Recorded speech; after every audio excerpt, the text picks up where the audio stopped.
ഇന്നത്തെ അറിയിപ്പുകൾ.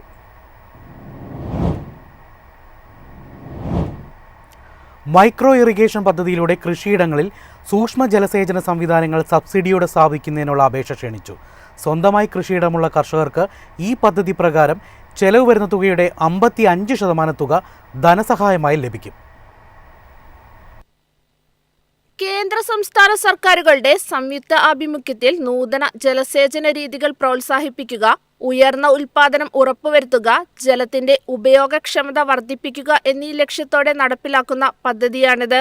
കേര കർഷകർക്ക് PDMC പദ്ധതി പ്രകാരം അനുവദിച്ച ആനുകൂല്യത്തിനുപരിയായി കേര സമൃദ്ധി പദ്ധതി പ്രകാരം 30% പ്രത്യേക ധനസഹായം ലഭിക്കും. നിബന്ധനകൾക്ക് വിധേയമായി ജലസ്രോതസ്സുകളുടെ വികസനം, പമ്പിംഗ് ആവശ്യങ്ങൾ എന്നിവയ്ക്കു കൂടി സൂക്ഷ്മ ജലസേചന സംവിധാനത്തോടൊപ്പം സഹായം നൽകും. നിശ്ചിത മാതൃകയിലുള്ള അപേക്ഷയുടെ പകർപ്പ് ജില്ലയിലെ കൃഷിഭവനുകളിലും കൃഷി അസിസ്റ്റന്റ് എക്സിക്യൂട്ടീവ് എഞ്ചിനീയറുടെ കാര്യാലയത്തിലും ലഭ്യമാണ്. അപേക്ഷയോടൊപ്പം അപേക്ഷകന്റെ ആധാർ, ബാങ്ക് പാസ്ബുക്ക്, ഈ വർഷം അടച്ച ഭൂനികുതി രസീത്, ജാതി സർട്ടിഫിക്കറ്റ് എന്നിവയുടെ പകർപ്പ് കൂടി ഇതിനായി സമർപ്പിക്കണം. News desk MyFin TV. Thiruvananthapuram taluk വ്യവസായ ഓഫീസിന്റെ പരിധിയിലുള്ള സംരംഭകർക്കായി സെപ്റ്റംബർ 19 ബാങ്കേഴ്സ് മീറ്റ് ഏകദിന പരിപാടി സംഘടിപ്പിക്കുന്നു.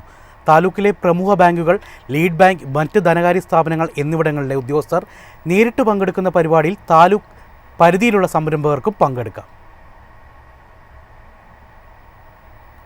വന്യജീവി വാരാഘോഷത്തിന്റെ ഭാഗമായി ഒക്ടോബർ 2 മുതൽ 8 വരെ സംസ്ഥാനത്തെ ദേശീയ ഉദ്യാനങ്ങൾ, ടൈഗർ റിസർവുകൾ, വന്യജീവി സങ്കേതങ്ങൾ എന്നിവിടങ്ങളിൽ പൊതുജനങ്ങൾക്ക് പ്രവേശന ഫീസ് ഒഴിവാക്കി.